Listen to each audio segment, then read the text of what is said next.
आणि हा संपूर्ण टप्पा आज गोदाम लॉजिस्टिक पार्क याचं माननीय गडकरी साहेबांनी आणि आम्ही उद्घाटन केलेलं आहे. अतिशय स्टेट ऑफ आर्ट अशा प्रकारची फॅसिलिटी तयार झालेली आहे. 100 पेक्षा जास्त एकरावर हे काम यांनी केलेलं आहे आणि यामुळे उद्योगाच्या क्षेत्रामध्ये, लॉजिस्टिक्समध्ये, मॅन्युफॅक्चरिंगमध्ये खूप मोठा फायदा नागपूरला होणार आहे.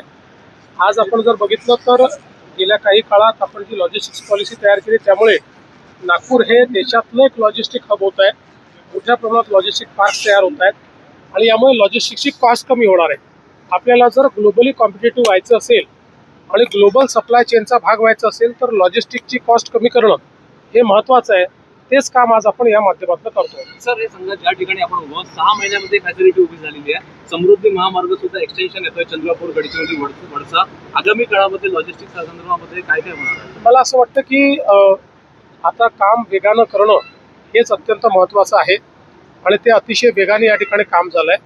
आणि विशेषतः हा जो समृद्धीचं एक्सटेन्शन आहे याच्यामुळे संपूर्ण पूर्व विदर्भ जो आहे हा औद्योगिकदृष्ट्या अतिशय पुढारलेला होईल आणि त्यातनं लॉजिस्टिक्सची कॉस्ट मोठ्या प्रमाणात आपण कमी करू शकू आणि त्यातनं रोजगाराची निर्मिती खूप मोठ्या प्रमाणात होणार आहे. आज आपण बघितलं आहे लॉजिस्टिक पार्कमध्ये सगळ्यात जास्त रोजगार असतो. या सगळ्या गोष्टींच्या मागे आपला प्रयत्न हाच आहे की रोजगाराची संधी तयार झाली. राहुल गांधी यांनी काँग्रेसच्या बैठकीत दावा केला की केंद्र सरकार पुढच्या 10 महिन्यामध्ये कोसळेल.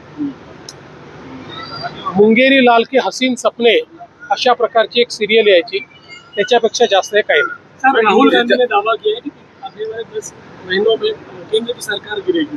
ठीक है, मुंगेरी लाल के हसीन सपने इस प्रकार की एक सीरियल आती थी, उससे ज्यादा ये कुछ नहीं. नाना पटोले म्हणाले की परत नागरिकांना नरेंद्र मोदी हे रांगेमध्ये लावेल, ज्या प्रकारे डिझेल टंचाई आहे. नाना भाऊंना म्हणा तर पक्षामध्ये कोणी तुम्हाला विचारून नाही राहिलं, एक अध्यक्ष देखील तुमच्या बाजूने होत नाहीये, त्याचा राग आमच्यावर कशाला काढता. थँक्यू.